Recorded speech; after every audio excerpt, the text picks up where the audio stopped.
నమస్కారం అండి. నా పేరు కాందరాజు అండి. నా వయసు 72 ఏళ్ళు. నేను గుంటకల్ నుంచి వచ్చానండి. నాకు గుంటకల్‌లో కొద్దిగా గిడ్నెస్ ఉంటే హాస్పిటల్‌కి వెళ్ళాను. రైల్వే హాస్పిటల్‌కి వెళ్ళానండి. అక్కడ డాక్టర్ గారు చెకప్ చేసి గుండె బీటింగ్ ప్రాబ్లమ్ ఉందని చెప్పారు. కర్నూలు మెడికల్ హాస్పిటల్‌కి వచ్చాను. ఇక్కడ ట్రీట్మెంట్ బాగా ఉంది.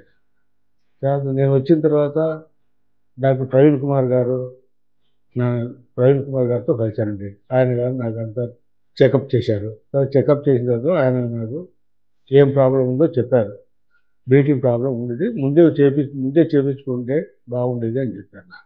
సరే ఇప్పుడు అయిపోయిందని మరి నాకు ట్రీట్మెంట్ చేసి బాగా ఇచ్చారు. మెడిసిన్ ఇచ్చారు. ఇప్పుడు నాకు ఆరోగ్యం బాగుంది కాబట్టి నేను ప్రవీణ్ కుమార్‌కి ధన్యవాదాలు తెలుపుతున్నానండి.